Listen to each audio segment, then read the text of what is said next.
I now call the hearing on the fiscal year 2023 budget request for the U.S. Army Corps of Engineers and Bureau of Reclamation to order. Good afternoon. This will be a hybrid hearing, so we need to address a few housekeeping matters. First, I understand that votes are anticipated to start in the 3:30 to 4 o'clock time frame. We do not yet know how many votes there will be. Given that all votes after the first will be 5 minutes long, I intend to recess this hearing toward the end of the first vote. We will do our best to get as much as possible beforehand, and depending on member interest and how long the vote series lasts, return to finish this hearing. So we do apologize for any inconvenience to our guests. And I invite the members to please come up as we have begun. For the members joining virtually, once you start speaking, there is a slight delay before you are displayed on the main screen. Speaking into the microphone activates the camera, displaying the speaker on the main screen. Do not stop your remarks if you do not immediately see the screen switch. If the screen does not change after several seconds, please make sure you are not muted. To minimize background noise and ensure the correct speaker is being displayed, we ask that you remain on mute unless you have sought recognition. And to eliminate inadvertent background noise, I or staff that I designate may mute participants' microphones when they are not recognized. Members are responsible for muting and unmuting themselves. If you are appearing virtually, and I notice when you are recognized that you have not unmuted yourself, I will ask the staff to send you a request to unmute yourself, and then please then accept that request so you are no longer muted. In terms of the speaking order, we will begin with the chair and ranking member. Then members present at the time the hearing is called to order will be recognized in order of seniority, followed by members not present at the time the hearing is called to order. Finally, House rules require me to remind you that we have set up an email address to which members can send anything they wish to submit in writing at any of our hearings. That email address has been provided in advance to your staff. I now recognize myself for 5 minutes for my opening statement. We are here today to discuss the fiscal year 2023 budget requests for the Army Corps of Engineers and the Bureau of Reclamation. Your agencies are a cornerstone of our economy and play a critical role in sustaining life in our nation and preserving the vitality and sustainability of our nation's precious water resources. Thank you to our witnesses for being with us today and joining us. Our energy and water bill is a jobs and infrastructure bill. It invests in our nation's critical water infrastructure and supports good-paying, middle-class jobs from coast to coast. The investments made possible by our annual appropriation bills, combined with the historic Infrastructure Investment and Jobs Act, will put tens of thousands of people to work in living wage jobs focused on rebuilding the crumbling infrastructure we see all around us from coast to coast. We are truly building a better America for all. Last year was an extraordinary period for extreme weather events across America. Texas saw a record cold snap in February, rendering the power grid inoperable. In August, a water shortage was declared on the Colorado River for the first time ever, triggering looming mandatory water cuts. In Chicago, excess rainfall overwhelmed flood control systems, spilling contaminated runoff into local rivers and Lake Michigan, the region's source of fresh water. And California flooded in January, only to burst into flames in July, including the record-setting Dixie Fire. The 2021 hurricane season was the third most active on record, with 21 named storms. Hurricane Ida landed in Louisiana and worked its way up the East Coast to New England, taking the lives of more than 90 people and resulting in over $75 billion in damage. In Alabama and Georgia, tornadoes raged for hundreds of miles. In my region of the Great Lakes, water levels reached record highs in 2019 and 2020, and 2022 levels are projected to be at or above average. At the same time, substantial portions of our country have been left with little to no water. nearly 100 million Americans, almost a third of our population, are currently living in areas experiencing drought. 6 states have areas seeing exceptional drought. We've provided all members with a map and we are very grateful for that information that came from U.S. Drought Monitor in the western U.S. through a cooperation of various agencies of our government. So in terms of 6 states that have seen exceptional drought, the highest intensity level on the drought scale. With water resource needs varying from region to region, it is critical that we properly invest in our water infrastructure. Without these investments, the dichotomy of water surpluses in the Midwest with shortages plaguing the West poses a severe threat to our conventional way of life. All these examples paint a clear and compelling picture of the severe weather events we will continue to see from climate change unless we take proper action. It is critical for agencies that are project-based, like the Corps and Reclamation, to plan regionally and help our people to do so, and implement solutions on a watershed and sub-watershed basis to make our communities more resilient. In the Great Lakes region, projects like Brandon Road are addressing the economic and environmental damage unleashed by invasive carp species. Investments in the Soo Locks are turbocharging the industrial heartland's maritime ports and shipping industries. I hope we can work together to ensure the same level of attention is given to Ohio's ports, which are in need of additional funding to deliver sustained economic growth for the future, in a part of the country that I might say has been economically battered for a very long time. As we begin our discussion on fiscal year 2023, I'm discouraged by the proposed reductions of $1.7 billion for the Army Corps and $486 million for Reclamation. While historic investments were made throughout the Infrastructure Investment Jobs Act in both your agencies, we have more work to do to rebuild our nation's crumbling infrastructure. As we launch our hearing today on behalf of our nation's people, I am reminded today of the words of Daniel Webster that are carved above the Speaker's rostrum in the main chamber. Let us develop the resources of our land, call forth its powers, build up its institutions, promote all its great interests, and see whether we also, in our day and generation, may not perform something worthy to be remembered. There is bipartisan support in Congress for the work that your agencies undertake on behalf of the American people, and thank you for being here again, and we look forward to your testimony. I'll now turn to our very able ranking member, Mr. Simpson, for his opening remarks. Thank you, Chairwoman Kaptur, and thank you all for being here today. Looking at the time and stuff, and we're going to have votes before too long. I'm going to forego my opening statement and enter it for the record. So I want to hear from you more than you want to hear from me. So I appreciate that. Yield back. Thank you very much, Mr. Ranking Member, and we are now going to call upon the full committee ranking member, Congresswoman Granger, Kay Granger. And we'd like to turn to her for her opening remarks. Oh, thank you. Thank you. Thank you, Chairman Kaptur. I'd like to thank you and Ranking Member Simpson for holding this hearing. I'd also like to thank our witnesses for being here today. Your agencies are the nation's experts on water resources development and management issues, which directly impact all of our congressional districts. The flood prevention work the Army Corps does is especially critical to communities throughout the nation. The Corps is also responsible for improving and maintaining navigation channels and harbors around the country.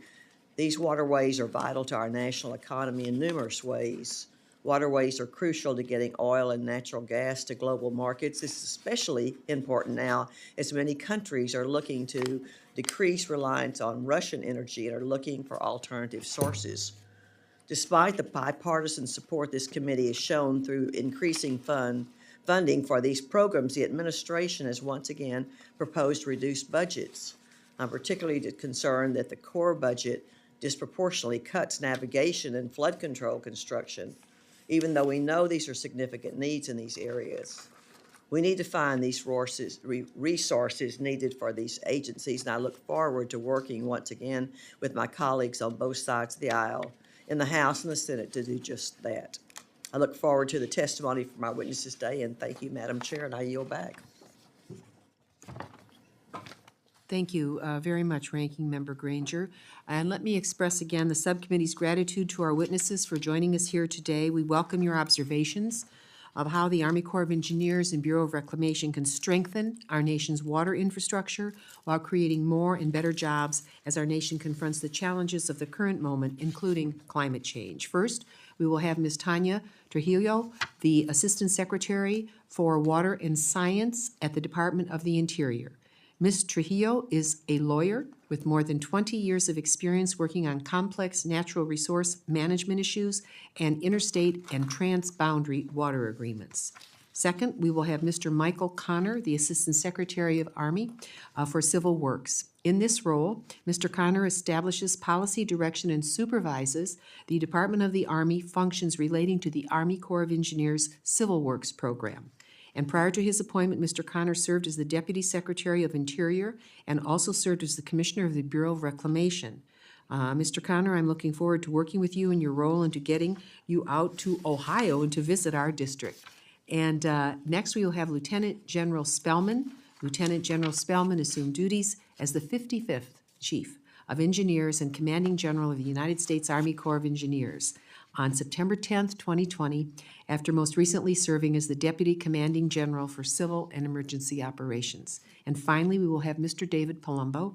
Mr. Palumbo is the Bureau of Reclamation's Deputy Commissioner of Operations. He oversees operations in Reclamation's 5 regions, the Native American and International Affairs Office, and Technical Resources. We are also delighted that Mike Brain, our excellent former professional staff member, has joined Reclamation as a Deputy Commissioner.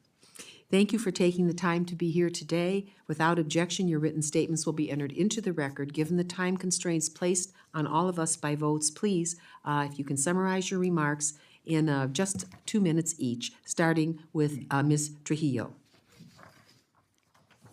Thank you very much, Chairwoman Kepter and Representative Simpson and members of the subcommittee. I'm very pleased to be here today on behalf of the Department of the Interior. The Department of the Interior has a wide variety of responsibilities with respect to management of land and water issues, but our role in the West has been made even more challenging by the severe drought we are currently facing.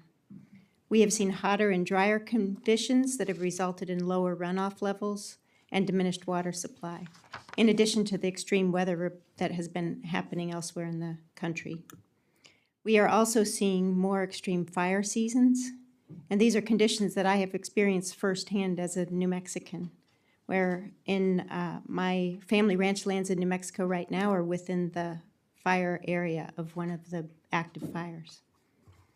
The funding that we have in our request is complementary to the funding that we have received through the Bipartisan Infrastructure Law, which provides a historic opportunity to be able to address some of the challenges we are seeking now, both in terms of responding to the short-term emergency situation that we see, but also in terms of building the resiliency that our projects can do through modernizing our aging infrastructure and expanding opportunities for programs like water recycling, expanding water storage, and many of the other effective programs that the Bureau of Reclamation has in place.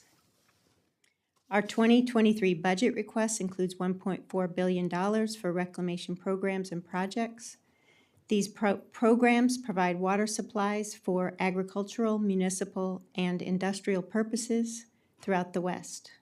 Our programs also support stream restoration efforts and habitat for endangered species, and we are more committed than ever to ensure that we are meeting our obligations to our tribal partners, not only through implementation of the existing Indian water rights settlements, but through all of our programs, which we are seeking to make available to communities as widely as possible.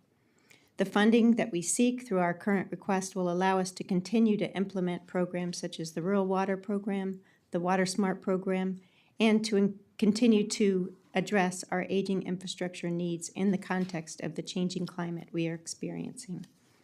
I'm very pleased to provide written testimony to the committee and happy to be here to answer your questions as well. Thank you so very much, Ms. Trujillo. Now, Mr. Connor, please proceed. Thank you, Madam Chairwoman. Ranking Member Simpson, Ranking Member Granger, members of the committee, thank you for the opportunity to be here to discuss the President's budget request for the Army Civil Works Program. The fiscal year 2023 budget request includes $6.6 billion for Army Civil Works. This is the second highest budget level in over 2 decades, and on top of the $23 billion we received in 2021 through the disaster supplemental and the IIJA legislation. The budget's focused on smart investments yielding high economic and environmental returns, increasing resilience to climate change for the benefit of both communities and aquatic ecosystems based on the best available science, supporting a strong economy through safe, efficient, and reliable commercial navigation, and investing in disadvantaged communities that have too often been left behind.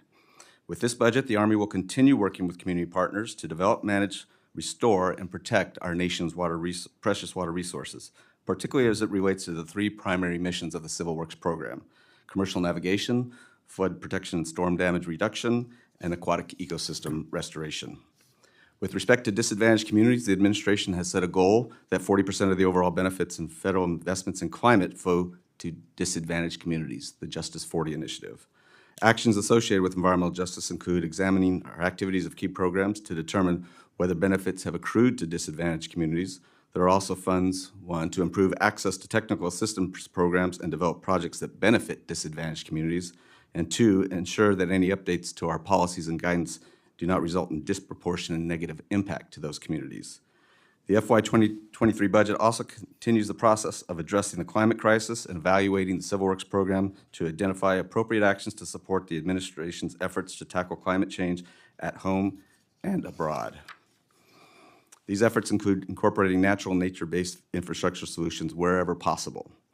Investments include $974 million for construction of flood and storm damage reduction and aquatic ecosystem restoration projects, over $90 million to improve the resilience of core infrastructure to climate change, and $37 million for technical assistance programs. We also include funding to continue studies to investigate climate resilience in numerous areas such as Great Lakes coasts, as well as central and southern Florida. And with that, I will finish my statement, and I'm happy to answer questions at the appropriate time.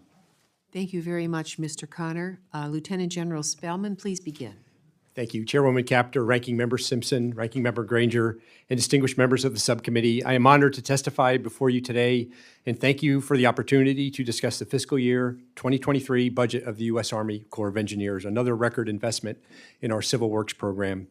Today, I look forward to discussing the status of important Corps projects and programs, as well as answering questions the committee may have regarding the 2023 budget. Most importantly, I look forward to continuing to work with this committee, Congress, and the administration to address the nation's water resource infrastructure needs. We greatly appreciate the committee's continued support of the Corps program.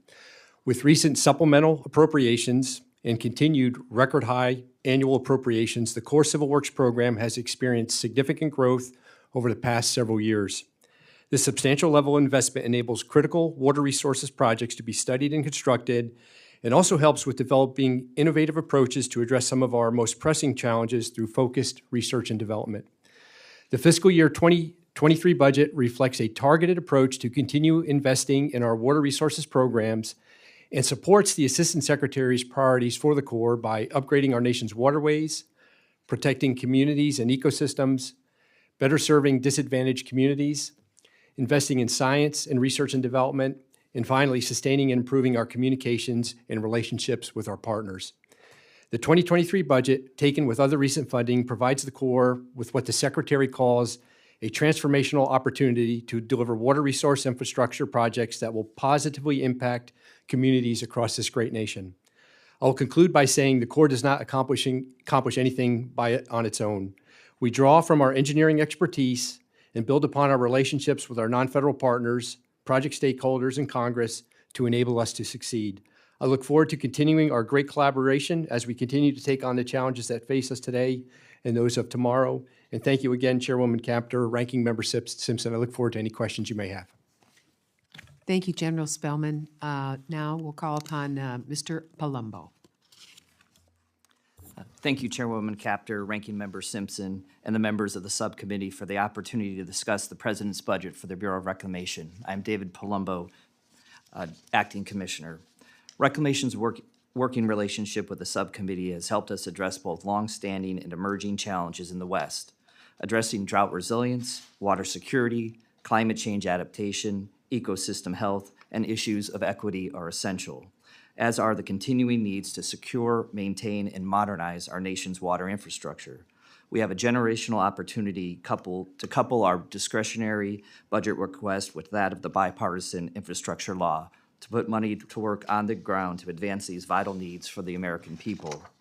I'd like to acknowledge the significant, expansive, and persistent drought. In most western watersheds, there have been successive and compounding years of drought, exacerbating the dire conditions on the ground.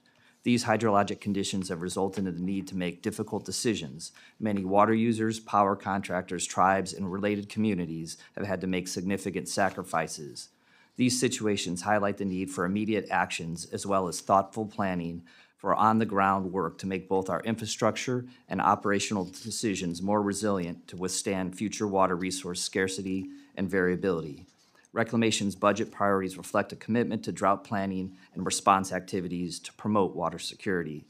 Reclamation must also plan for the future of its infrastructure. Reclamation's dams and reservoirs, water conveyance systems, and power generating facilities serve as the water and power infrastructure backbone of the American West. However, as with all infrastructure, these features are aging and are in need of critical maintenance. This being said, it is not sufficient to address infrastructure needs without considering economic inequities, the needs of underserved communities, and environmental justice. Reclamation is establishing and rebuilding water infrastructure for underserved populations by ensuring that clean drinking water is reliably provided to communities. I again thank the subcommittee, and I'm happy to answer any questions.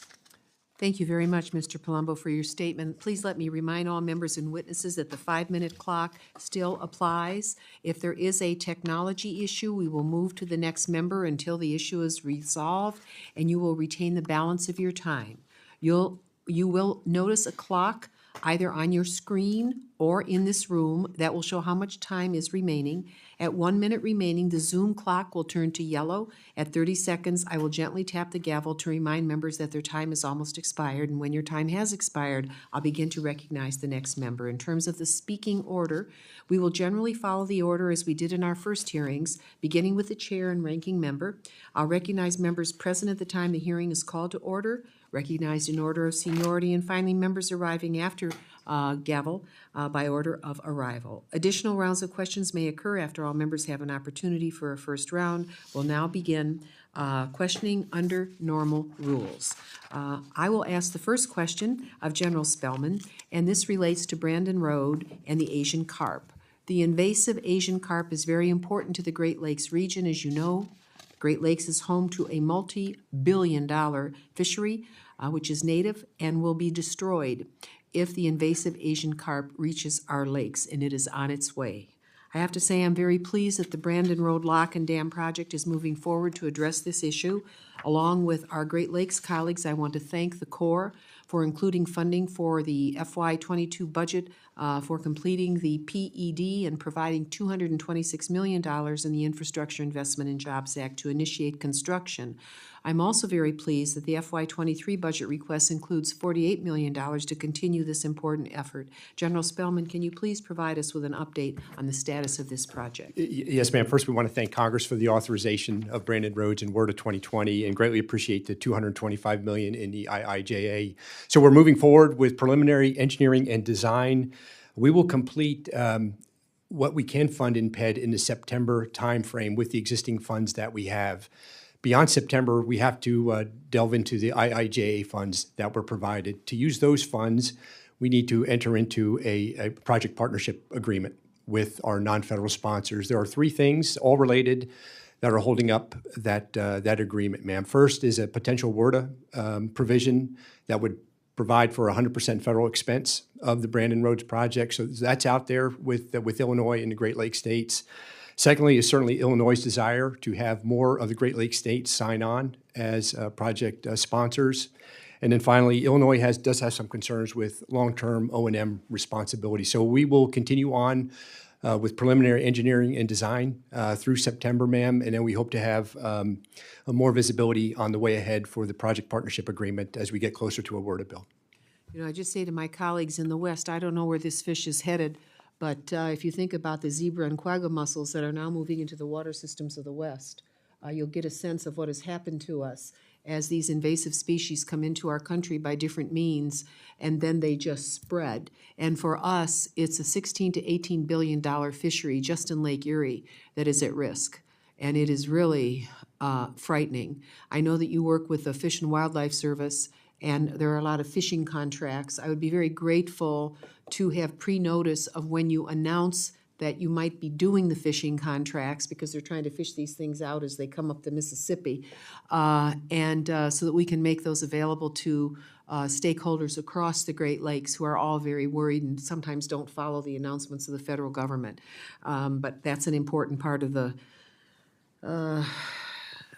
beginning of a solution to getting rid of these things, if that can ever be done. In the interest of time, I will hold my questions until a second round. I would like to now turn to our ranking member for any questions he may have. Thank you, Chairwoman Capter.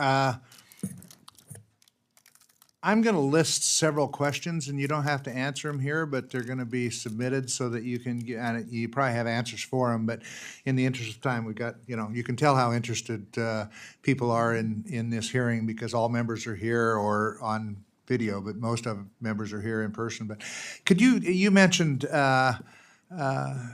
Connor, about disadvantaged community, 40% going to disadvantaged communities. Could you give me a definition in writing and stuff, and what do you consider a disadvantaged community, and is that government-wide or is it specific for this program? So just give us one of those. Other thing is the Littlewood River Gooding Wall project. I've been working on that for 24 years, ever since I've been in Congress. I'd like to see it completed before I die. And a lot of people in Gooding would like to see it completed before they die also. Work with us and get that done. Let's move that forward. Waters of the United States has always been one of those things. It's been tossed back and forth between different administrations and so forth. Right now, there's a case, Sackett case. You don't plan on writing I hope you don't plan on writing a new rule for waters of the United States before the Sackett case is decided. Let's see if we can hold out until that, see how that case turns out before we write a new rule. And I'd appreciate your answer to that when, and we'll do that in writing. If you plan on writing one, I'd like to know why you're doing it now. The Indian water rights settlements that you mentioned, you're going to go in this budget from discretionary spending to mandatory spending. Mandatory spending doesn't have necessarily a level. So I'd like to know, and I believe that the Bureau of Reclamation the Indian water rights is a priority with them, as it is with many of us. I'd like to know why moving it to mandatory is the right thing to do, and what that does in terms of placing Indian water rights on a priority list, and the importance of it within the Bureau. One of the other questions that I'm going to have is the steps that you're taking to ensure that the projects are completed or advanced efficiently and effectively, and how are you dealing with ensuring good cost estimates in this environment of increasing inflation and stuff, and the impact that's having on you? And are we putting enough money in the management reserve? Is that sufficient, or should have more money been placed in the management reserve, and should have we made more cautious decisions on that? And along that same line is we chose to allocate in the infrastructure bill money that went to complete several, or went to start but not complete several sizable projects. And I recognize that that choice was allowed under the text of the law, but I'm concerned about the implications of the decisions on future years' appropriation needs. What out-year impacts should this committee be looking at down the years as we try to finish these major projects that we will start with the infrastructure money? And more importantly, are other agencies in the federal government, I'm talking about one particular that starts with 3 letters, OMB, are they committed to requesting the money to finish these projects that we're starting under that? And one other thing with the Bureau that I'd like a response to, and I've just heard of this today. that there's been some issues that have arisen with the American Falls Spillway project there and what we're doing.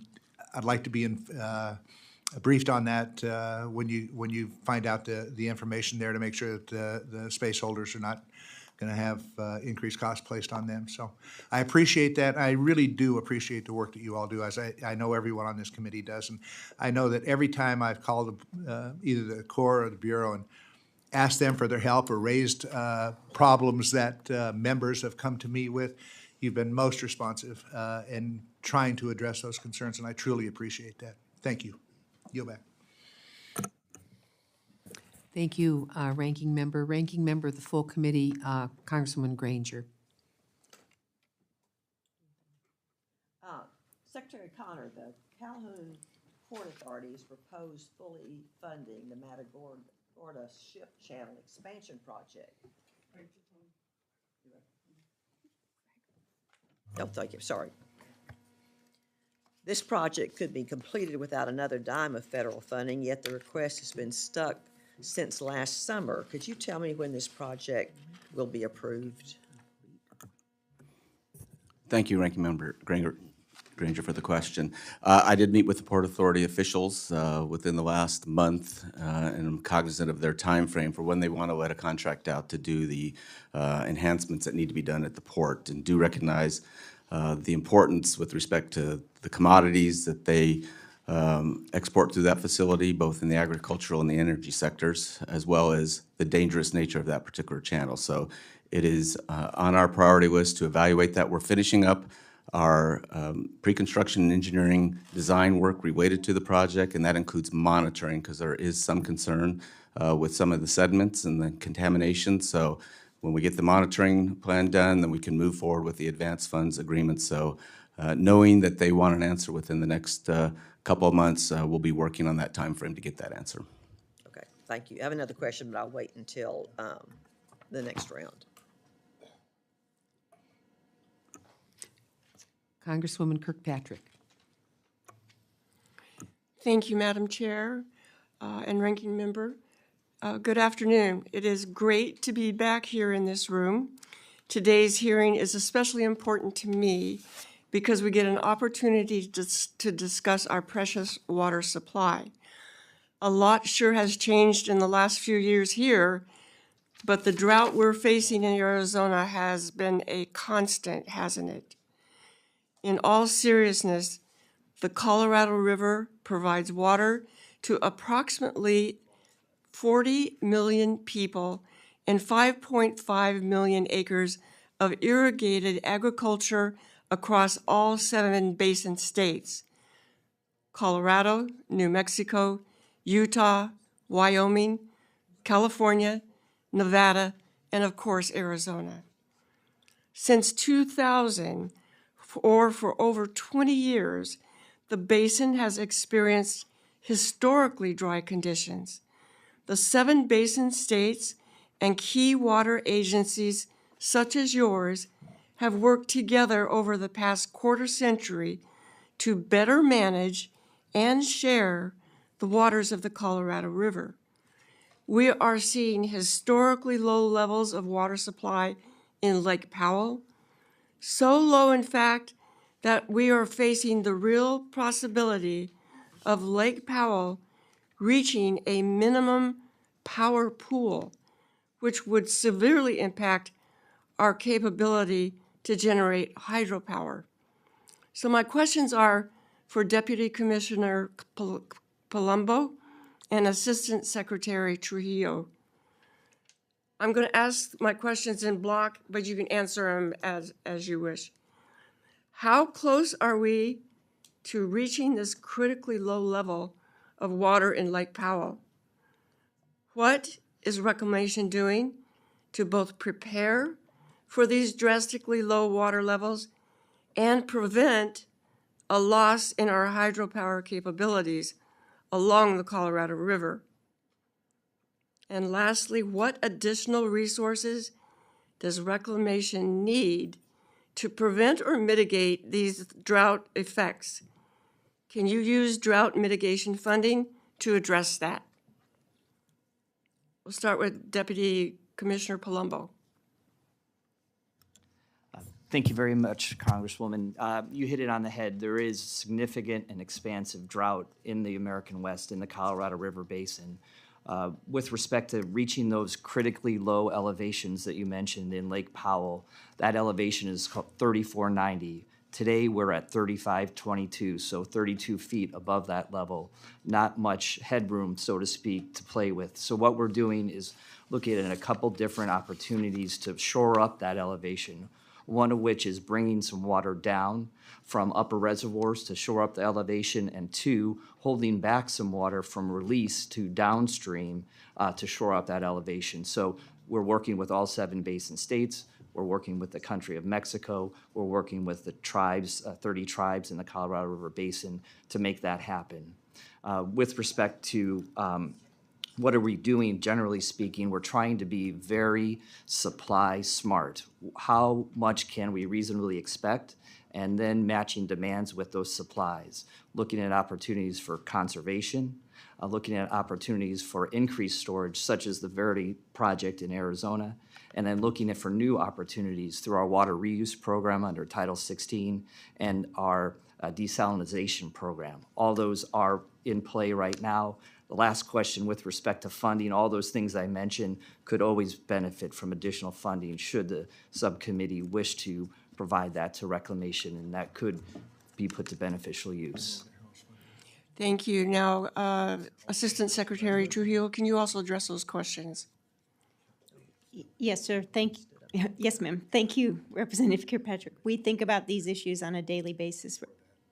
Mr. Palumbo did an excellent job of characterizing all of our ongoing work. I would add that we are working very closely with your constituents in Arizona and in all the other basin states, and with our partners in Mexico. We have a team in Mexico today talking about these exact same issues. I would also highlight, maybe just to supplement, that we work closely with our federal partners as well. So we have agency partners in NOAA, in the Corps of Engineers, in the Department of Agriculture, that we're trying to work proactively to use our resources in complementary ways. And that's what's going to get us through this drought. And we appreciate the support from Congress on these issues. Again, thank you very much, and I yield back.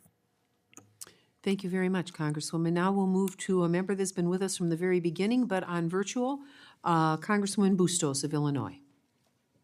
All right, thank you, Madam Chair. I certainly appreciate the opportunity to be here, and thank you to our ranking member as well. I'm going to address my my questions to Secretary Connor and also to General Spellman.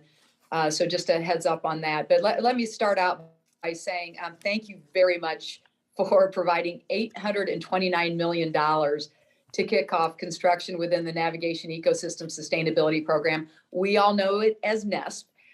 So what this will do is allow the long overdue and critical work of updating our inland waterway infrastructure on the upper Mississippi and Illinois waterways so we can finally begin that.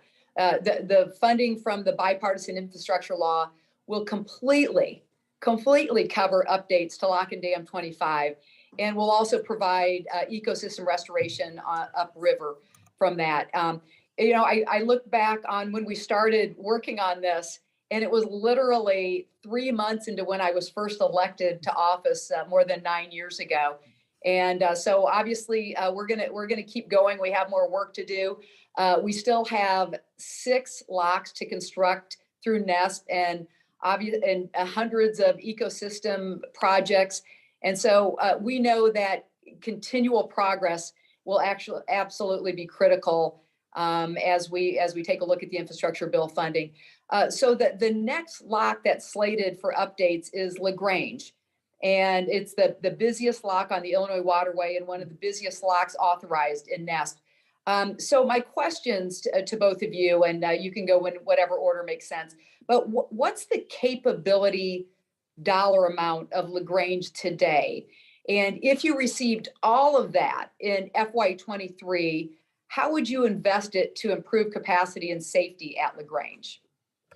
Ma'am, this is General Spellman. First, in addition to the $829 million you mentioned in the Jobs Act, the 22 appropriations also gave us another $45 million. So much of that funding is going to be used for Lock 14 mooring cell construction, multiple ecosystem projects that you mentioned. But for LaGrange, it's going to advance the design for that 1,200-foot lock. We are not, as an agency, reporting any additional capability for NESP for 23, just given the generous appropriations that we received in the Jobs Act and in the 22 appropriations. And Mr. Secretary, anything else to add to that?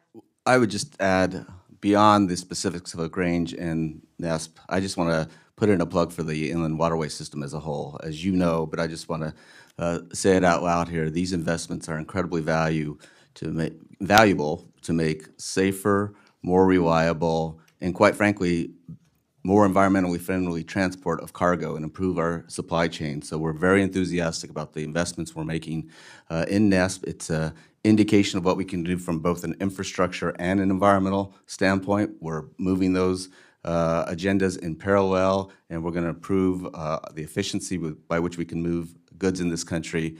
It's a very exciting part of the portfolio and long overdue to make these investments. Absolutely. We're really excited about it. Let me just mention one other thing, and then I'll yield back to the chair. But in December of 2019, the Corps announced that there were two locks, the T.J. O'Brien and the Lockport locks, that would be moved from the Rock Island District, which is in the congressional district where I live and that I represent. That those would be moved. The oversight of those would be moved to the Chicago district. With a third lock, Brandon Road, to be transferred also after the completion of the significant work being done there. So while I shared concerns with stakeholder groups about what I considered really the lack of transparency about that decision, I ultimately understood and supported the goals of maintaining a sustainable workload for both of the districts. But I just wanted to quickly let you know that I am so glad to hear that the Corps has decided against transferring two additional locks from the Rock Island District to the Chicago District. The way I look at it is losing more locks from the Rock Island District would threaten the long-term sustainability of the Rock Island District, which is obviously something that is very, very important to the people in the region that I represent. So I just want to say thank you for the decision. And with that, Madam Chair, I'll yield back any remaining time that I have. Thank you very much, Congresswoman. I just love this committee. You don't even know how good you are. So we go from the heartland, now we're going out to California. We're representative geographically, intellectually. It's just really a great committee. So go ahead, Congressman Calvert. Just send us some water and we'll be really happy. Fix this and it'll be okay. It seems like Idaho is the only place that has water, so we gotta figure out how to get it. That's only in the panhandle. Well, good afternoon. Thank you to all the witnesses for being here. I think I've run into a few of you over the years since I've been here for a while. General Spellman, I appreciate your engagement on the Marietta Creek project. In my district, it's a shame it took so long to get where we're at, but thanks to your team's engagement, we finally have an operations and maintenance manual for the completed phases of the project, so we're making some progress. I also appreciate the Corps working with me on to treat 2B as shovel-ready. I want to work with you to find opportunities to move construction of 2B forward while remaining phases of the project are reevaluated. One issue I want to talk about is, General, recent developments have caused the Corps to rethink how it approaches floodplain management. Historically, in the Prado Basin, we've been able to improve economic development projects above elevation 566. But recently, these projects have been facing challenges related to litigation stemming from Hurricane Harvey in Texas. One of my concerns is that the Corps policy has not been updated to reflect the evolving landscape. So when project proponents rely on policy and regulations that are on the books, they run into unanticipated wall at the end of the approval process. There is no planning for a black swan event, and we need to draw the line someplace.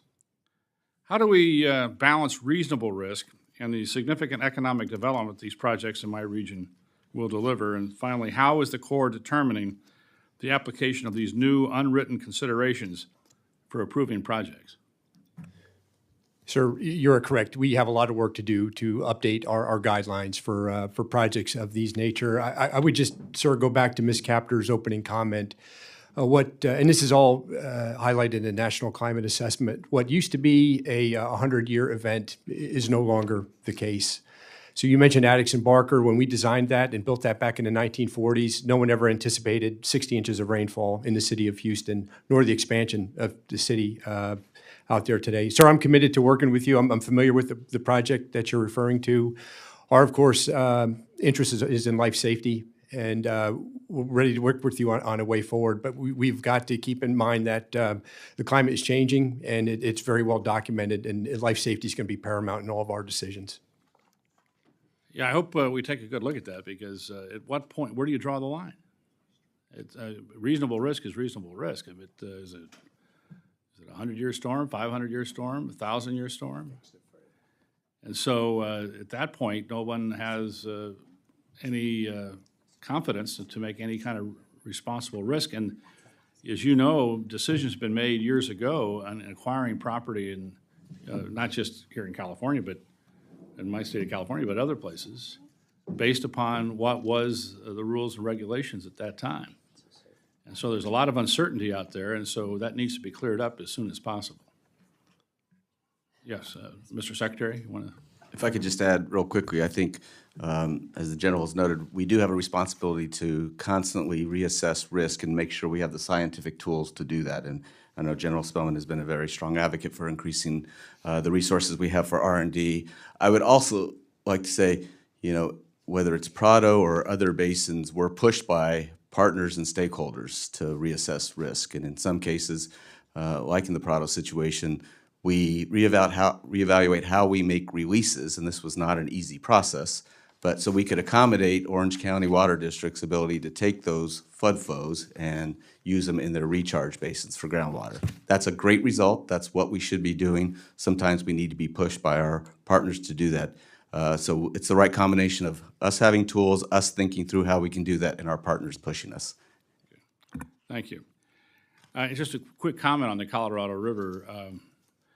Obviously, we have a historic drought, and we're going to be very concerned about how that's managed and how these, obviously it was mentioned at Lake Powell and, of course, Lake Mead, and the significant management problems that not just for California, but obviously Nevada, Arizona, and the entire Southwest. And so hopefully there's a good communication on how that's going to take place, because,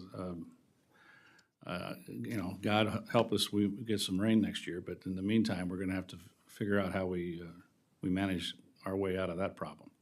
With that, Madam Chairman, I yield back. Thank you very much, Congressman Calvert. You raise important issues. When one looks at this map of the country, the drought issues are extremely severe, and then, of course, the wet weather issues in other parts of the country. And I'm going to turn to another member in just a second, but I think a question that I would like to put on the record now, deals with the changes, weather changes around the country. And very pleased to see that the FY23 budget request includes funding to continue studies such as the Great Lakes Coastal Resiliency Study. And I think I may be the only city and land planner in Congress, although I know Congresswoman Lee has some background in that as well. I would ask each member of the committee to think about people you may know in your part of the country who are especially good at regional planning, incorporating environmental issues such as this, because the country has to think in a different way as we move forward in this 21st century. And many of the skills we need aren't necessarily possessed by those who are sitting here. We know different pieces of the problem, but as we try to solve infrastructure issues, the question becomes, where are those corridors? How do we do, whether it's water, whether it's roadways, whether it's coastal resiliency, how is it that we plan for somewhat of an unpredictable future, but one that we know will be a little different than the past? And so if I think of one name, for instance, from the Great Lakes, I think of a person like Dan Egan, who wrote The Death and Life of the Great Lakes. He has special insight on the disappearing plankton in our freshwater systems. And that influences the way we think about what we do in our region. Those who come from the West, you have your personal knowledge and you know of people who think about this. Those of you who come from the South and the flooding, those who come from the Everglades. I mean, this is really an incredible committee.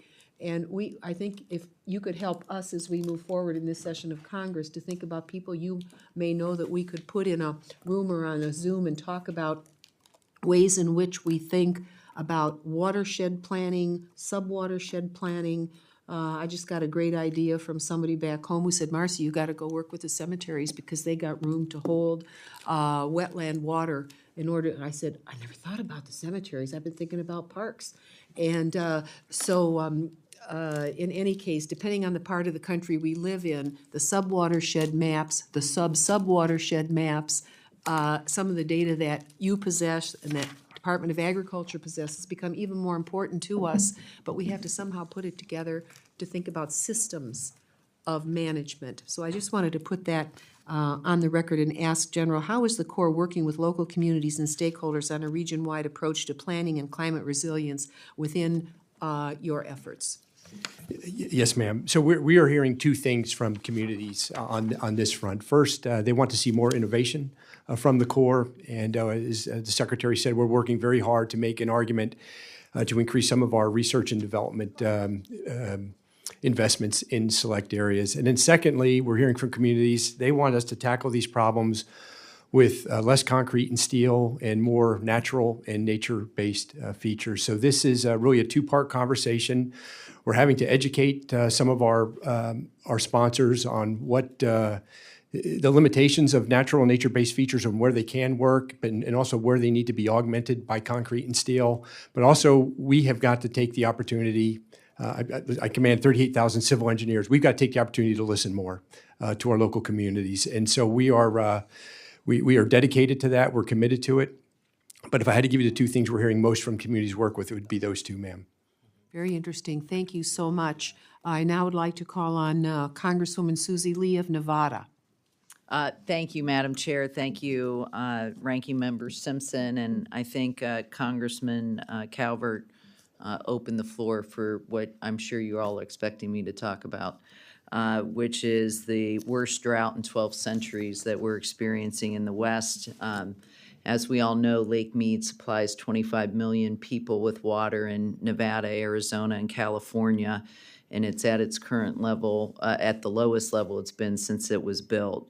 We've all been sounding the alarm bells for a very, very long time now, and it's getting quite disturbing, and it is now at an emergency scenario. And so, we're not doing nearly enough of what we need to be doing to address this. I think it's just the nature of climate change and the impact we're feeling across the country. But Mr. Palumbo, your testimony highlighted several key funding streams that we have fought for and delivered, including $8.3 billion in investment in water infrastructure in the West via the infrastructure bill, as well as increased funding for programs like the Water Smart program, which has been very impactful in my community. In addition to the release of spend plans, can you share with this committee the concrete steps that we can expect the Bureau to take in the coming months to ensure expedient delivery of these critical water management funds? Thank you very much, Congresswoman. We have a variety of funding opportunities being issued currently and this summer to put that money to work under bill as quickly as possible. We're hired several employees to ensure that when those applications come in, they can be turned around and then implemented on the ground. Specific to the Colorado River Basin, we are looking at opportunities for more conservation. We've divided this issue that we're facing into a crisis that we have today, getting those tourniquets put on, and then our long-term planning, what we're going to do for the long term. So some of these grants on conservation will help with those tourniquets, and then some of the grants will also help towards that long-term planning efforts to match supplies and demands in the future. So in hiring these employees, are you feeling like you're going to be able to do it in time? Are there barriers to being able to do that? Right. I think we're very confident we've got the right folks on board now to help turn that money around expeditiously. Everybody understands the charge. getting, again, these tourniquets on as quickly as possible, shoring up those elevations, implementing this 500-plus plan, which you may have heard about, implementing other measures to shore up elevations in both reservoirs. We believe we've got the right staff on board to do that. Great, thank you. Assistant Secretary Trujillo, good to see you again. In your testimony, you discussed the need for additional funding to implement drought contingency plans and improve water levels at Lake Mead, and I wholeheartedly agree. I worked to pass the Colorado Drought Contingency Plan in 2019, as well as secure funding for large-scale recycling projects as part of the infrastructure bill. Nevada and the Colorado River Basin states have made smart investments to better manage and monitor their water, but as we know, we still have a long way to go and not enough time. Can you comment on what additional strategies you think should be deployed by the federal government as we begin negotiations for the 2026 renewal of the Colorado River Guidelines? Thank you, Representative Lee. As I mentioned in my opening, this is an issue that we are very focused on right now. Colorado River issues are something we work on every day. We are working not only in the short term, but also thinking about the longer term measures. And we do have a good track record to build from. So for the past 20 years, we've been thinking about proactive measures and programs that we can implement to conserve water, better manage and better balance the system based on the available supply that we have. That's exactly the kind of foundation that we're going to be building from. Right now, I'm leading an effort at the department to work closely with the tribal representatives and basin state representatives to think about what we can do now to bring more water down into Lake Powell to protect that system and also protect the system in the lower basin as well. The next round of guidelines is something that we're also thinking about in addition to the short-term measures, and we're going to be working on a pre-scoping process for that to be kicked off later this year. Great, thank you. And with that, I yield the balance. Thank you very much, Congresswoman Lee. Congressman Fleischman Thank you, of Madam. Tennessee. Yes, ma'am. Thank you, Madam Chair. It's a privilege to serve on the committee. Ranking Member Simpson. To the witnesses, thank you so much. I do represent the 3rd District of Tennessee. Largest city is Chattanooga. General Spellman, a note of thanks to you personally. You have visited the Chickamauga Lock. I have called you and you have been very responsive, but the Nashville District, from bottom all the way up to the chain of the command when we've had issues, has been very responsive and has worked on this. So thank you very much, sir. Appreciate this. Would like to talk a little bit about Chickamauga. In recent years, Congress has provided robust funding for Chick Lock and other ongoing projects within the inland waterway system. I'm very grateful for the tremendous progress that's being made. My question, sir, is do you believe current funding is adequate to complete the project, or will additional funding be needed at some point down the road? Sir, currently, we have what we need to finish. Great. In regard to the contracts, and there have been several that are on the lock project, am I correct in assuming that at this time all options of the contract have been exercised? And if not, can you address any of the time frame and process for exercising the remaining options, sir? Yes, sir. Sir, I will get you that answer. I don't know the detail on the options. I do want to report, and since our last visit, our contractor we've been having some challenges, Yes, hit 9,500 cubic yards of placement in March, and we're on track for another very good month. Thank you, sir. That's wonderful. Excellent. One final question, if I may. I'd like to gain a better understanding of the Corps' process in dealing with the challenging circumstances created by COVID to complete these kinds of large infrastructure projects, sir. Yes, sir. So all these are contract specific. I will tell you, we were absolutely committed to being open and transparent with you, sir, members of Congress, and our contractors that would work through this unprecedented challenge. Thank you, sir. Appreciate all of you all. Madam Chair, I yield back.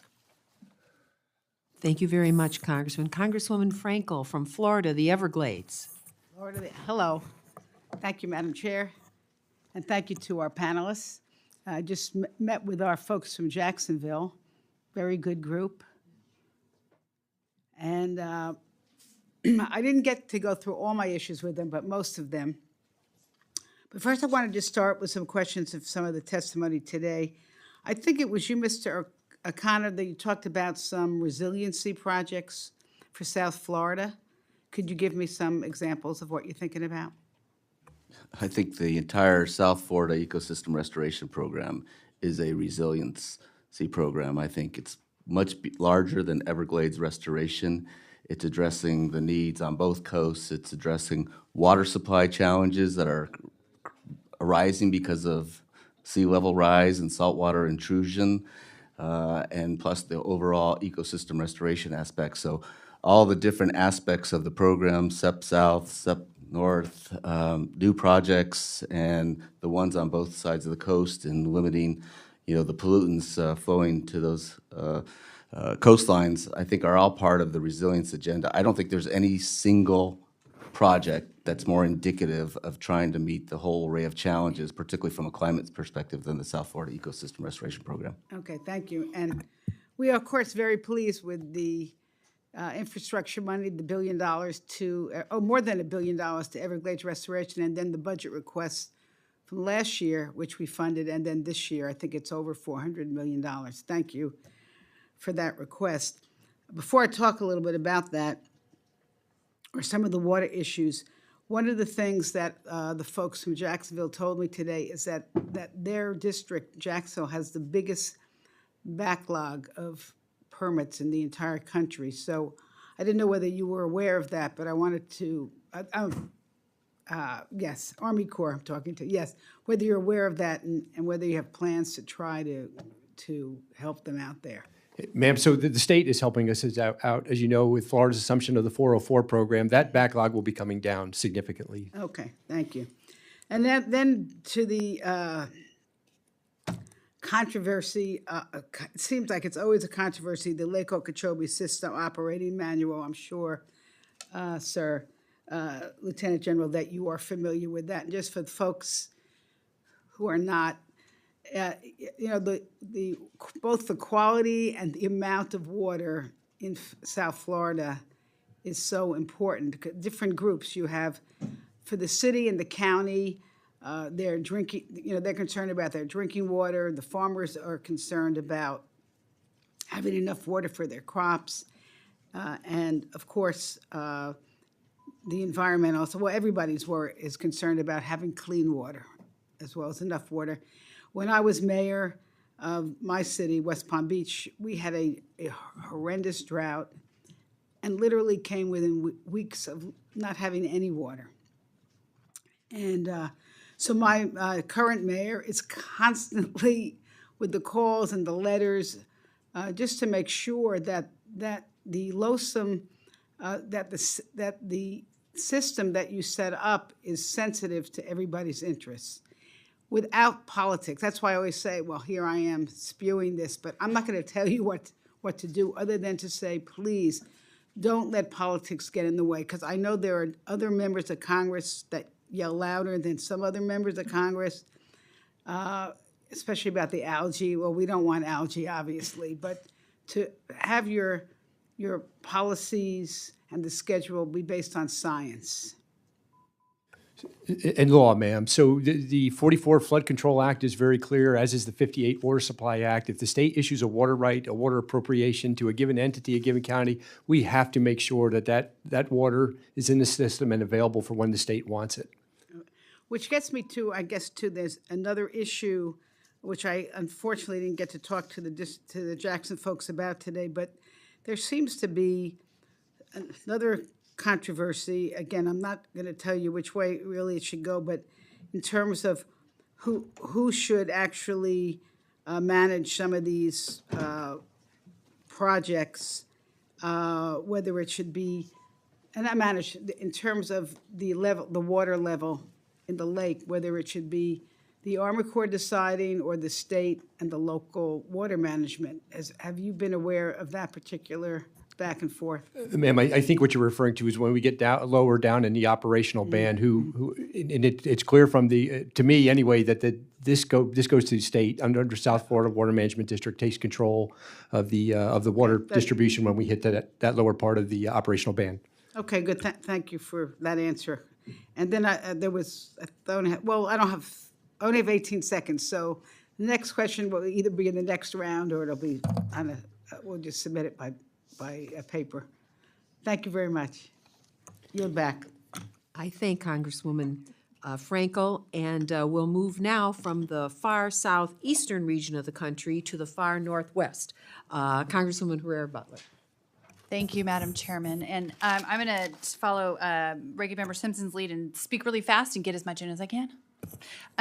In my district, and this is for General Spellman, in Cowlitz County, and I know you know our area well, we have lived with the aftermath of the 1980 eruption of Mount St. Helens for over 40 years. And back in February, I was standing on the banks of the Cowlitz River with residents right there who shared concerns about a potentially devastating flood that would wash away their homes. And this is due to the sediment buildup that flows into the river from Mount St. Helens. And you know all about the pile dikes there and what's happening. I think it's incredibly important that the federal government lives up to its responsibility here. And I guess it would be for both you and Secretary Connor, what is your office doing to prioritize, or I should say it this way, is your office prioritizing this? I know that we were able to get money into the budget, and I know that the president's request was less than what even the Corps thinks might be possible, and maybe be looking at bumping that up because we put the capacity to put more money into the budget. Is that something you're willing to do? Yes, ma'am. So let me just give you an update. So we received $29 million in 22 appropriations. So with that, we will complete the design and finish the spillway raise that you mentioned. That is fully funded and paid for. And then we're also going to work on the new fish release site and continue the design for the fish collection facility. We don't have the funds to complete that yet. We can do the math and tell you what that would come to. But the important part is what you mentioned is for the flood control, the spillway raise, and that's funded to completion. Thank you. In addition, switching over to shellfish permitting, I wanted to give a kudos to the Seattle Corps. Colonel Bullock has done a great job and has taken it very seriously from the beginning. I've worked with Congressman Kilmer on this, and we have been able to secure the funds in partnership with your team's work to meet the needs of shellfish growers who need to plant, grow, and harvest with appropriate permits. And there's been a whole mess of problems there, which you guys have been working to get rid of the problems. Do you have the resources? Is this going to come to completion? Yes, ma'am. So talked to Colonel Bullock this morning. We've completed 552 of those permit actions, moving those to individual permits. We have the next 51 prioritized, and there's a trail of about 100 after that that we've got to work with the applicants on. We have the resources we need, and we appreciate your leadership on this as well. Good, thank you. Columbia River Turning Basin. Everybody's looking at me funny because I'm rapid fire here, but these are so important. This is so critical. It's the lifeblood of my region, and for our economy, it's so important. In 2020, the Columbia River Turning Basin and Navigation Improvements feasibility study was authorized in WRDA, and the first step in completing this work is for the Corps to conduct that feasibility study. And I understand your work, the Corps is partnering with Ports of Kalama, Ports of Longview, in my district on the study. I know that we were able to get about $200,000 in the last go-around, and I think the questions moving forward are both for Secretary Connor and/or Spellman, General Spellman. What is your office doing to prioritize the funding for this study? And can you provide me with an update on the efforts to improve the efficiencies on the lower Columbia River navigation channel by adding and improving turning basins as identified by the lower Columbia River ports and the river pilots? Ma'am, I will get you a specific update with what we're putting to work with the $200K that you've given us and the non-federal sponsors money, and then I will follow up with you on your second question. I can even get to even more questions. This is going great. Thank you so much. Army Corps of Engineers and NOAA have signed an MOU that changes this is important, this is probably for Secretary Connor, the environmental baseline for maintenance, permits, and levies, a significant mitigation even for the basic maintenance for the regulated community. And I understand The concern, so my concern on this is the potential for permitting processes to become a major stumbling block because of the need to go back to a baseline that takes into account what is currently infrastructure and what is, and changing the baseline, essentially moving the goalposts to what was, to say whatever existing infrastructure is, we don't care, we're going to go back to when that wasn't here.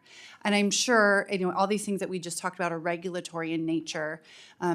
This could have a really significant impact on everything we've just talked about and the dollars invested. How are you looking at this with regard to change? And this happened in 2018. It wasn't a very recent thing, but I wanted to hear your thoughts on it and make sure you understood how concerned I am about how this really resets the whole region. Absolutely. This is one of the first issues that I stepped into when I took this position, the MOU that we have with NOAA Fisheries. The goal is ultimately to work through this painful process about what the baseline is, to make sure we understand under current regulations what's in the baseline, and then determine with the maintenance activities going on, does it change from what the existing structure is doing within the system right now? So it's complicated, it's fact, but the overall goal is let's agree on the baseline parameters given the existing law, then let's figure out how to do a programmatic biological opinion by both NOAA Fisheries and the Fish and Wildlife Service so that we can understand, assess whatever mitigation might be necessary or might not be appropriate, and be able to process these permits that have been delayed for quite some time. So rather than having a standoff, we've tried to work through the issues so that we can get to the programmatic so that we can do the permitting work. We're making good progress. I think we'll have programmatics by midsummer. Question is, does that give us much time in the 22 timeframe to do the work? We're probably behind on that. Hopefully we can get some work done, but probably most of it will be in next year's work period. Thank you for the extra time. Yield back. Thank you very much, Congresswoman. And now we will return to the Gulf Southern Florida region with Congresswoman Debbie Wasserman Schultz. Thank you, Madam Chair. The Atlantic, but same thing. What did I say? The Gulf. But yeah, Well- we're on the east side. But thank you, Madam Chair. General Spellman, last year when you came before the subcommittee, you may recall that we talked about the EAA reservoir. The construction of that reservoir is vital to reducing the harmful discharges and moving clean water south to refresh the Everglades, the river of grass. We have made remarkable progress in terms of the funding that we have been able to provide to the Everglades restoration process, and so we're all thrilled about that. I'm sure you are as thrilled as we are because we can get a lot of these projects done. But you specifically mentioned last year that you would like the administration to provide the Corps with continuing contract authority to reduce contract risks and allow you to accelerate the completion of the reservoir. My first question, and I'm going to do rapid fire like Ms. Herrera-Butler, has the administration provided you with that authority, and what is your expected completion date for the EAA reservoir, both if the administration provides you with the continuing contract authority and if they fail to do so? Yes, ma'am. So there are a lot of technical reasons why we want to have the incremental funding clause on this particular project. I'm working very closely with Mr. Connor, who is spearheading this conversation within the administration, and we're going to continue to press on this all the way up until we get to award time. I asked another question. What's your current expected completion date for the EAA reservoir, both if the administration provides you with that authority and if they fail to do so? Yes, ma'am. So we were going from a schedule that was shared with South Florida Water Management District. I can give you start dates that we believe. We think this is an 8 to 9 year build once we get started. Mm-hmm. And then if you don't get the contract authority? Ma'am, it could extend. Okay. You hear that, Mr. Connor? We need to get this done. Loud and clear. Really important. So I know we're planning a call Yes. in the very near future. I'd really like to get that call scheduled so that we can sort this out and get this ball rolling. Very good, absolutely. Thank you. Okay, the Central and South Florida Flood Control Project provides flood protection for the 11 million people who live within its boundaries. The populations of Broward, Palm Beach, and Miami-Dade counties all depend on functioning flood control system, which faces substantial stress due to changes in the physical environment, especially increased rainfall intensity and rising sea levels caused by climate change. In fact, a 2009 study by the South Florida Water Management District identified 18 water control structures in Miami-Dade and Broward that are within 6 inches of failure, and experts expect that another 3 inches of sea level rise will occur within a decade. And we know that management of the flood control project needs to be restudied and updated. Thankfully, we included funding to start the restudy under the Corps' existing Section 216 authority in the FY22 appropriations bill, and President Biden included funding in his budget request for FY23. General Spellman, can you explain the current state of the restudy and what the core limitations are to study inland portions of the flood control project, like canal cross sections, conveyances, and secondary structures? And I do have another question. Yes, ma'am. So we have all the authority we need under Section 216 to look at this from a flood risk management perspective. Thank you for the new start. Thank you for the $475,000, and we're tied in well with South Florida Water Management District on this effort. Okay, so the scope of the Section 216 study is narrow, and I know your interpretation is that it's only intended to investigate coastal salinity structures for flood resilience. The Section 216 study won't consider flood resilience needs throughout the entire system and further inland, according to your interpretation. Is that correct? Ma'am, I think we could look at this, my understanding is we can look at this comprehensively from a flood risk management and coastal storm risk management perspective. I will go back and confirm if I have the wrong read on that. Okay. I was going to read you the statute if you confirmed that that was your position. Since it isn't necessarily, I won't read you the statute. I'll spare you that. But we need to understand whether or not we can address the immediate issues that I just went through within your existing authority. And you think that that is not precluded? There was, ma'am, so there was some discussion, can I look at other aquatic ecosystem restoration or other water supply benefits in this under Section 216? The answer to that is no. I believe what you're describing is correct. That falls within our authority, but let me go back and confirm. What I don't want to have to do is go back and try to get another new start to be able to do the next phase of this. And I've been asked to submit a project but then the feedback we got was that that was what was required and that I couldn't move forward without that authorization. So I definitely need the answer to that question, like today, because today's the deadline to submit the project, like an hour from now. So I need the answer right away. And we'll follow up shortly. Okay, thank you very much. Madam Chair, I yield back. All right, thank you very much, Congresswoman Wasserman Schultz. Now we'll move to the Keystone State, Congressman Rushenthaler. Thank you, Madam Chair, I appreciate it. Thanks. General Spellman, I had a question, and Secretary Connor, I had a question about lock number 4, Charleroi on the Lower Mon. It's, as you know, it's scheduled to be completed in 2 years, but it's taken 30 years. I mean, I was literally in elementary school when that was started. So, what lessons have we learned from that project, and what can we do so in the future? What are the takeaways so in the future it doesn't take 30 years to complete a project like that? Sure. So I was out at Charleroi last week and met with the team. This is, we incrementally funded that project for 18 years and had as many contractors working on it. So when we fully funded that recently, it's just accelerating the completion time. So that's the example. We want to fully fund these upfront to get them into ground quicker. Nothing more to add. I absolutely agree with General Spellman. And then talking about Charleroi, I know there's going to be a second lock there. Just do we know, one, when that is to be completed, and two, what the cost is projected to be? Sir, so we believe we're funded to completion at $111 million that we received in the 20 President's budget. We have what we need, and that lock will be functional in 2024. I do have some other questions, but I'll submit them in writing just because I know we're coming up on votes and some of my colleagues need to ask questions. But thanks for the answers and thanks for being here today. I yield back. Thank you, Congressman Rushenthaler. And I don't know if you've been watching the monitor, but we have had a full array of members. I'm just so proud of all of you. All right, now we're going to move to the far northwest again. Congressman Kilmer, Washington. Thank you. Thank you, Madam Chair. Lieutenant General Spellman, good to see you again. Assistant Secretary Connor, thank you for being here and good to meet you too. I wanted to bring up some issues from my neck of the woods. I want to thank Congresswoman Herrera-Butler for mentioning both shellfish permitting and in-water construction permitting because it saves me diving into those two issues.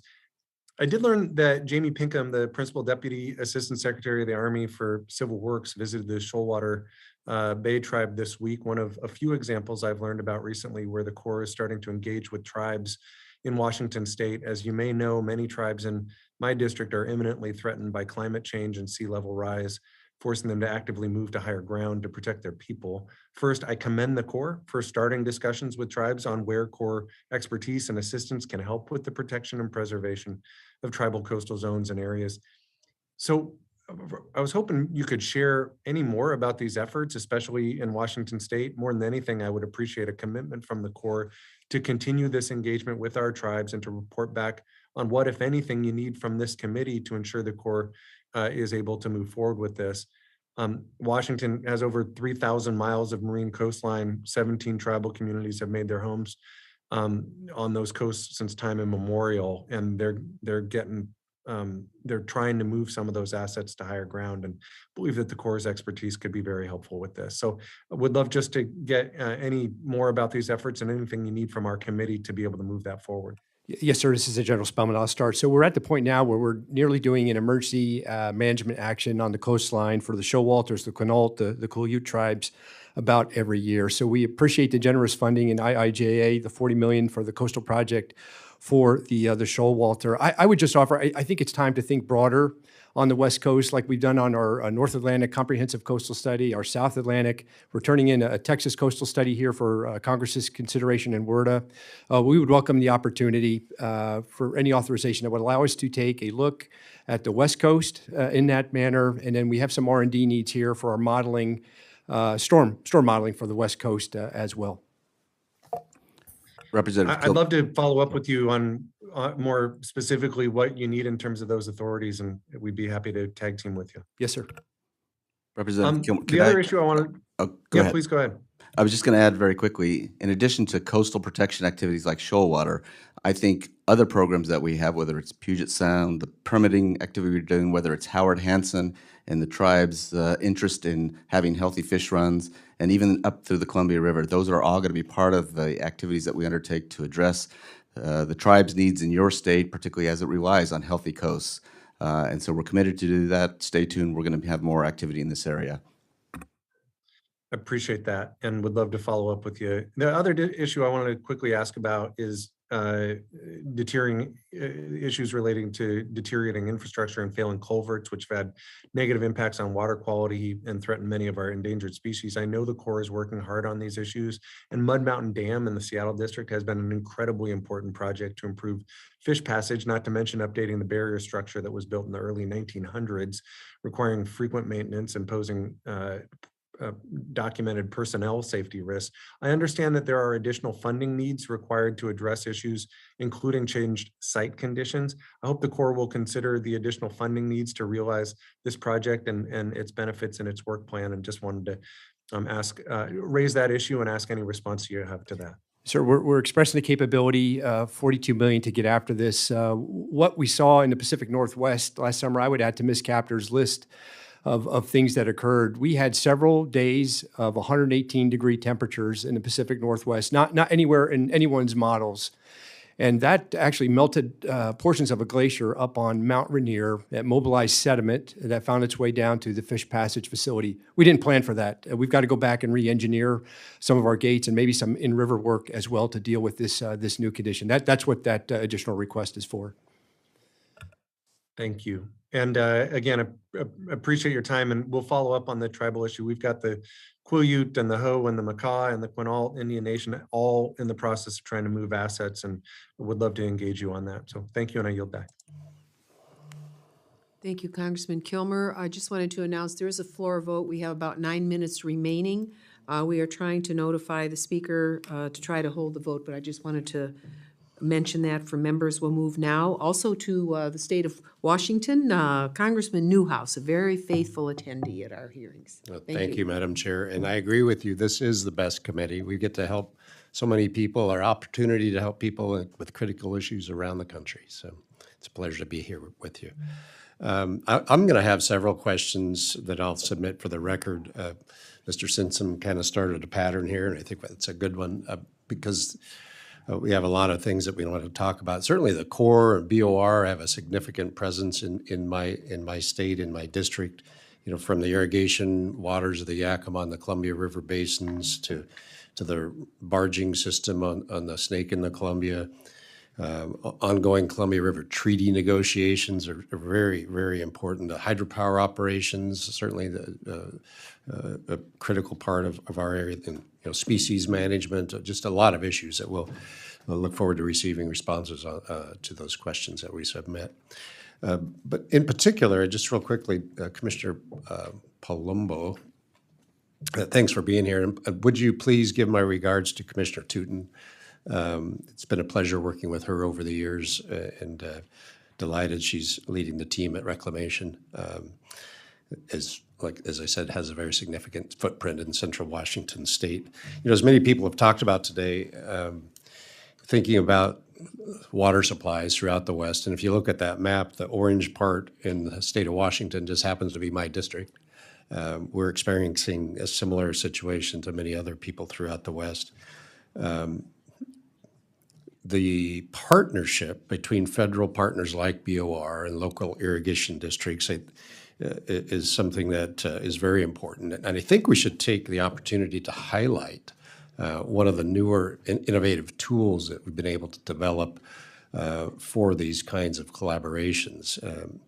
Everybody likes to talk about a success story, so I wanted to give us an opportunity to do that. In the last administration, we created, as you know, the title transfer process that conveys titles from the Bureau to local irrigation districts for the facilities that are managed and operated by those local districts. And we were, I think, the first two to exercise that new authority. We finalized 2 of those transfers for the Kennewick as well as the Greater Wenatchee irrigation districts. And it's really been a bipartisan, in fact, I should say, Madam Chair, this has been a nonpartisan success. It's really something that I think is significant, and it's a good example of the federal government's recognition that our local communities and those who closely manage and depend on these systems can often be the ones most the best at the handling the management of these resources. So, Commissioner Palumbo, I just wondered if you could share any brief thoughts that you might have on this new title transfer tool. Thank you very much, Congressman, and I will pass along the regards to Commissioner Tootin. We are very fortunate to be under her leadership, as well as Michael Brains coming on as Deputy Commissioner. With respect to title transfer, you're right. It is a very helpful tool. Greater Wenatchee was very successful. Kennewick was very successful. We have a laundry list of additional title transfers that we're working through. And Assistant Secretary Trujillo, in fact, and I were talking about that this morning, that we would be very supportive of working through as appropriate those title transfers that come to us and making sure those assets get into the hands of those who are managing them on the grounds, again, as appropriate. So it is a proper tool, and we look forward to working with you and others across the West to implement that. Thank you. And I think we need to recognize local irrigation districts for working with you, our federal partners, and look forward to celebrating some of these successes with you on the ground later this summer. So thank you very much, and thanks to all of you for being here. And that's part of the great part of this committee. We have very great witnesses to glean a lot of knowledge from. So thank you, Madam Chair. Thank you so very much, Congressman Newhouse. We'll now turn to Congressman Tim Ryan of Ohio, who represents communities that border Pennsylvania, where the water actually drains all the way from up north, all the way down to the Ohio River. So thank you so much, Congressman Ryan. Glad to have you. Thank you, Chairman Kaptur. Sorry I couldn't be there in person. General Spellman, in your testimony last year before the committee, this same subcommittee, we discussed the fact that the Army Corps is constrained in its ability to execute authorities that Congress gave it to help clean up contaminated rivers, such as the Mahoning River in my congressional district.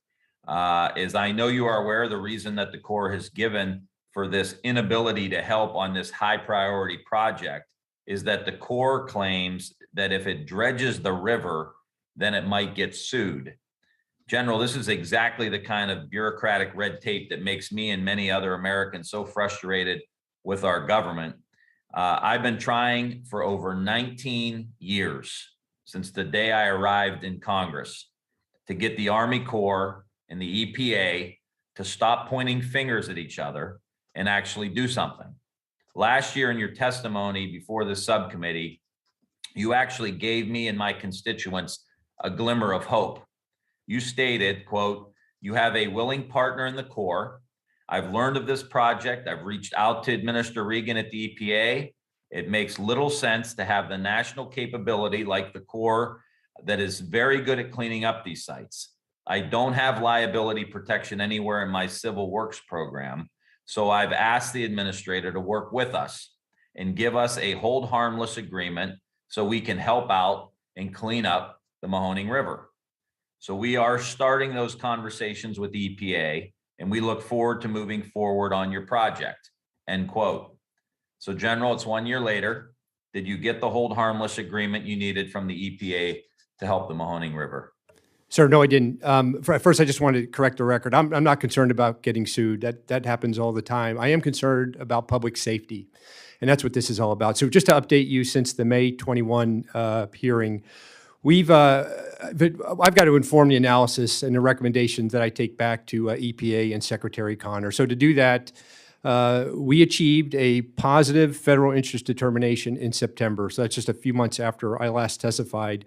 We requested and received the bulk of the funding that we need to complete a feasibility study on what's on the bottom of the river, how much is there, where's it located, what's the best way to remediate that. So I've got that money.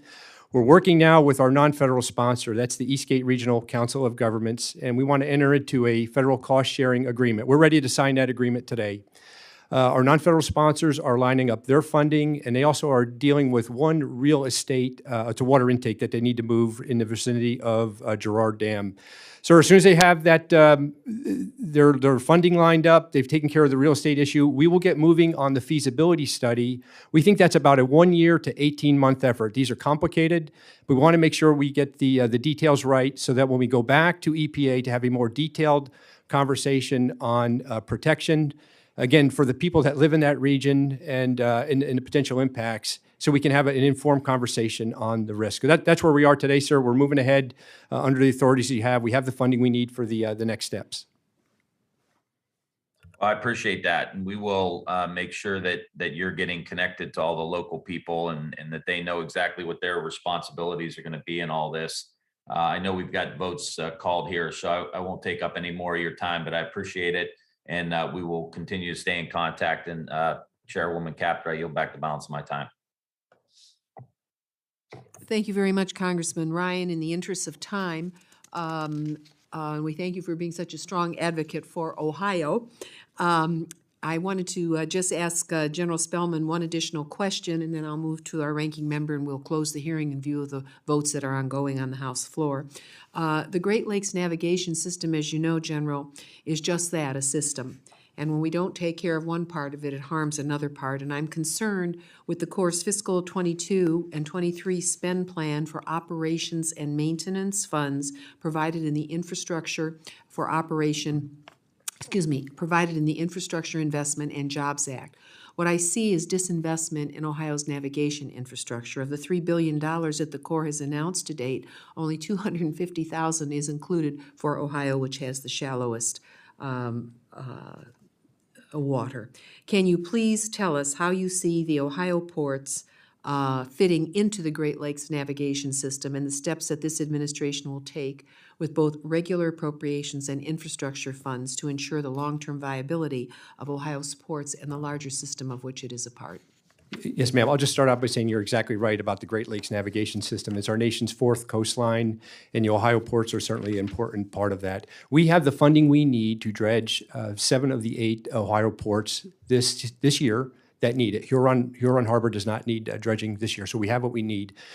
There's some extensive work that needs to be done on piers, breakwaters, and dredge facilities. So we've requested $1.75 million in the FY22 work plan. What that will allow us, we'll get those results in mid-May. What that will allow us to do is to complete the design on those breakwaters and piers, and that will inform the budget submission that we'll make in 23 to get after that work. All right, thank you very much for putting that on the record. We look forward to working with you. I'd like to turn to the ranking member and see if he has any. No, I'm. All right. Thank you all. Thank you very much, Ranking Member Simpson, for your vigilant participation throughout. And as we have gotten through round one of questions, but given the votes, we are going to conclude this hearing, and I would just like to thank our outstanding witnesses for not just your testimony today, but your service to our country. Anyone who could hear this hearing would be very proud of each one of you and the kinds of major tasks that we are dealing with across this country to make communities livable. So I want to thank you for joining us today. I want to ask our witnesses to please ensure for the hearing record that questions for the record and any supporting information requested by the subcommittee are delivered in final form to us no later than 3 weeks from the time you receive them. Members who have additional questions for the record will have until the close of business this coming Monday to provide them to the subcommittee office. Again, thank you so very much. This hearing is adjourned.